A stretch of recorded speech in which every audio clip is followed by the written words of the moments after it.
Good morning, it's 8 a.m., 58 degrees. We're at 6,200 feet.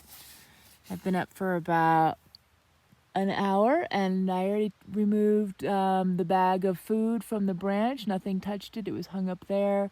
Nothing touched my bike.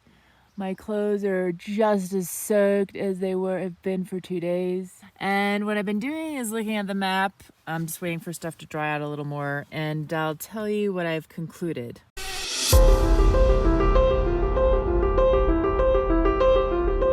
Wanted to show you the cycling leggings that many of you might not be familiar with. People use them for sun. I use them for warmth. They have thicker ones, thinner ones. These are just sort of medium. They're kind of fuzzy, but they're great for like a morning like this. I don't want to put leggings, long pants on because it's going to get hot. So I can put my shorts on and just put these on, and it's just enough. They work great. And then you can just peel them off when it starts to warm up. The sun is shining and I don't even care if it's right in my eyes. It feels so nice.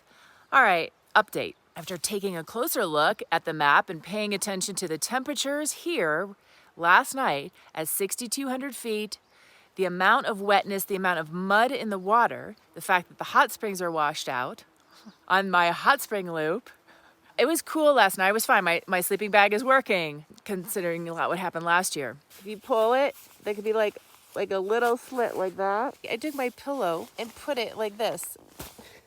Maybe this sleeping bag is just really that shitty. Out of this whole loop, the White Cloud single track section and the Sawtooth Mountains were the two areas I was most excited about. White Cloud is the actual single track trail because the single track is what's taking you up steeper climbs, narrow trails, up to these high elevations, which for me will be paradise. And then the Sawtooth, I was gonna hide my bike and hike. Well, based on going up to 9,500 feet for those beautiful lakes, based on the enormous amount of rain we've had, everything's gonna be wet and cooler. I'm thinking I have to abort the single track, which is what I'm considering is doing the loop, and then I will come back and I'm gonna turn into a backpacking trip. I like backpacking. I haven't backpacked in a few years. I'll be able to bring my big sack.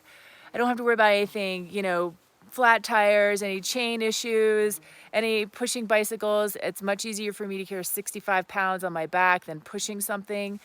And I don't have to hide my bike. So that's what I'm gonna do.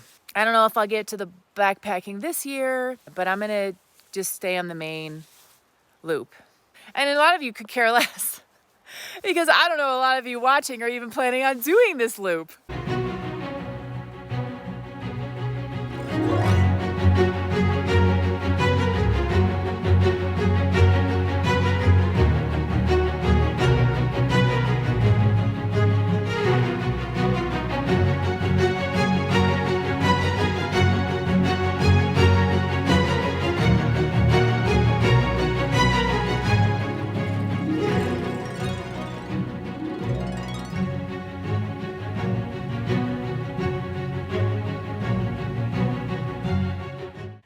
This is working, but I wanted to show you my sexy outfit. My rack is working beautifully. I'm loving this whole system. I have a dry sack, but then I'm using this other shell as a protective from all the mud and stuff. When I get to camp, I pull the actual dry sack out of this, and the dry sack stays clean and comes inside my tent, and that has all my tent stuff in it. But the two bungees crisscross, and just my lock, everything, the shoes, and then when you dry clothes, it's staying on. I'm really liking it a lot. I wouldn't go back to the seat pack. Although I haven't gone down crazy rocky terrain, so I guess that will be the truest test. Another thing this bucket comes in handy for is all my wet clothes, right? I can't get them to dry. I don't want to shove them in anything. And I can just hang the bucket on my handlebar, and I'm hoping I'll have a solution of where I can actually wash and dry them. And the other downside of having wet padded shorts that won't dry because of how the weather's been, yeah, you're like, well, put them on wet. Who cares? I did. I put them on wet yesterday, thinking what's the big deal? Well, it is a big deal because the wet fabric rubs against your skin. Well, it did for me. And it created a rash. It was really painful. It got raw. So I'm riding in just regular shorts. It's like butt bone to seat bone. for the last day, and let me tell you, I don't know which is worse. Just went to tighten my Rock Bros bag. Look what happened. Just pulled the stitching. Awesome, one more thing, yay! Let's keep going. This is called Perseverance Trip for sure. City of Ketchum, Idaho. So before we go forward, we are gonna check out the YMCA. A woman just gave me this idea. I just passed a woman and I go, do you know, is there any campgrounds with showers here? And she pointed across the street and she said, why not try the gym? I'm like, that's an excellent idea. Let's ask. Gucci. It's $20 for a day pass, which is great. I could just swim my sports bra. We have a day at the YMCA. I can't even move my body to enjoy like the swimming pool. So I just wanted to take a shower, plug in, use Wi-Fi. She said the closest campground with showers is like a 30-minute drive. I just need to figure out what I'm doing. And if that kid gets back to me, I feel like I should wait, but I don't know, it could be hours. I don't know. I need to sit down and think.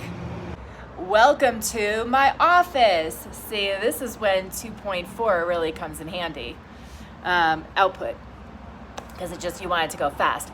All right, so I'm gonna splurge and spend the $20 because I can just use unlimited water and not feel like I'm using someone else's shower, and I can wash my stuff, hand wash it. Hopefully they supply towels and I'll towel roll it, get all the moisture out, and then I can go to a laundromat and just use the dryer.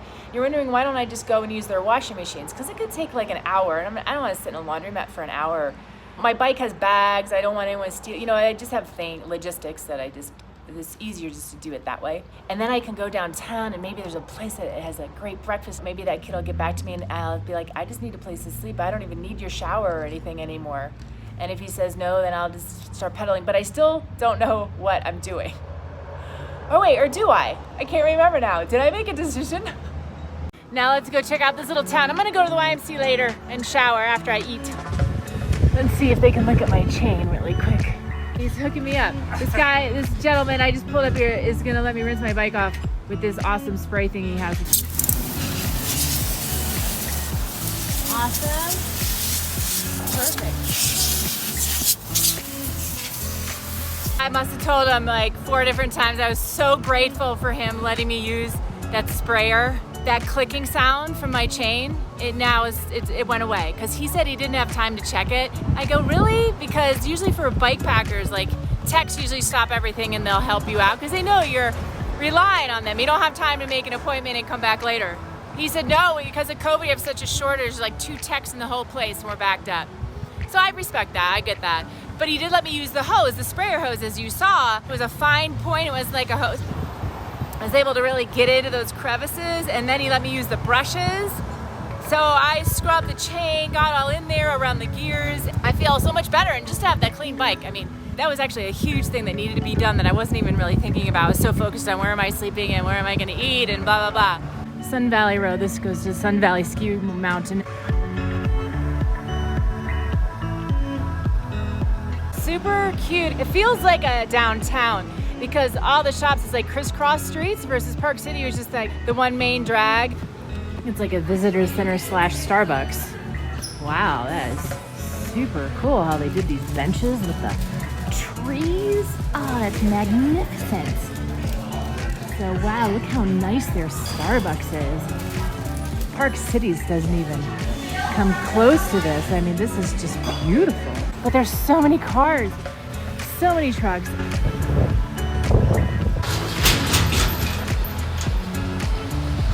Let's see if we can make this turn with this truck. Let's go. I just want some pancakes. Where's this Nitery place? The Nitery, it closes in an hour. It's actually stunning outside. They don't serve outside. I should eat inside. I'm trying to save money, and like then you have to tip. I could just get it to go. And then I'm with my bicycle. Oh my gosh, how adorable is this place? It's so cute. Look at this, so beautiful. I decided to sit inside. I love my waitress. I told her I'm gonna need a lot of water because I just came out of the mountains. She brings me this ginormous jug And then I asked her for a lemon and she brings me a bunch of thick slices. Some waitresses will bring me like half of one of these. Anyway, awesome. You're all wondering why I didn't get pancakes. Because they're known for their eggs Benedict, and I really was craving the taste of hollandaise sauce. I got the vegetable because I just have so much meat on the trail. Oh my gosh, time to feast. Just came outside after a nice brunch, just checking up on like Strava and YouTube and emails and friends. It takes time to load stuff on Strava and just adding pictures. And anyway, do you see what's happened? Do you see the color of the sky? Do you notice that the sunshine went away? Can you believe it? I think I'm gonna go to the YMCA now. It's like 3 o'clock and I'm gonna take a shower there, just relax, finish charging, and then I'm gonna head, I think like maybe 8 miles north. There's campgrounds, and the problem is that the campgrounds don't have any shower facilities.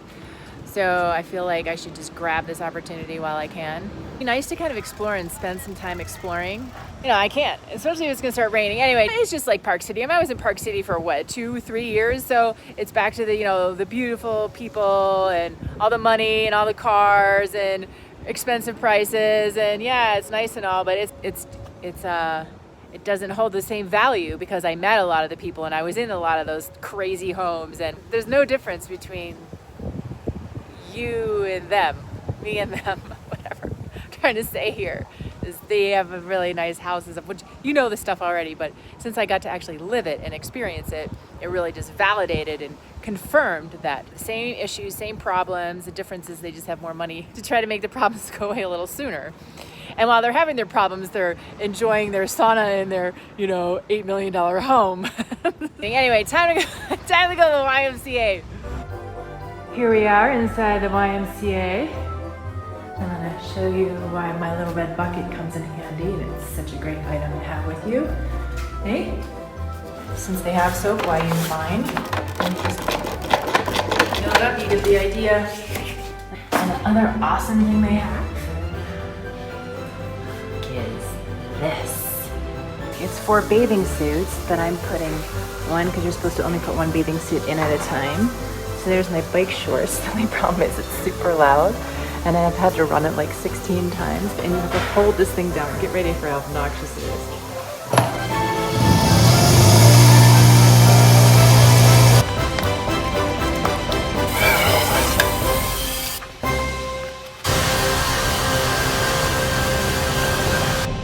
It's almost 7 o'clock.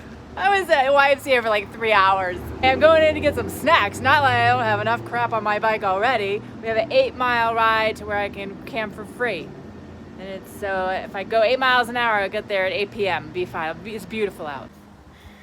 I'm all clean. Oh, I feel everything's so soft. My skin, my hair, I floss, like everything. I just got to look at a mirror. I brushed my hair. A ton of it fell out. It's this beautiful bike path they have here, as you can see behind me. Stop by the gas station, as you know. And what did I pick up? Oh, before I forget, I was hoping with all the people knowing I was looking for a spot, someone was gonna say, hey, do you wanna camp in my yard? In my 20s, I remember some people were looking for a place to rent, and they came to my place to look at my room. I was renting a room. I mean, they weren't interested in it. And it was maybe 7 o'clock or at night when they were done. And I go, we're gonna look for hotels. They asked me for places to stay, and I go, well, listen, if you don't mind roughing it, you can sleep on the floor here. I'm bringing out blankets and pillows. And they're like, really? They took me up on it. My housemate from the time tells a funny story to this day about how, you know, he wakes up in the middle of the night to go to the bathroom, and he's like naked. He trips all these people sleeping on the living room floor he didn't know about. Yep, this is how it's done. You gotta take every opportunity you can get. From the gas station, Rice Krispie bar, I got a Coca-Cola, a large can. I've never seen one of those before. And like a big bag of chips. This sack has my stuff from the YMCA. It's still a little damp, even though it went through the spin thing.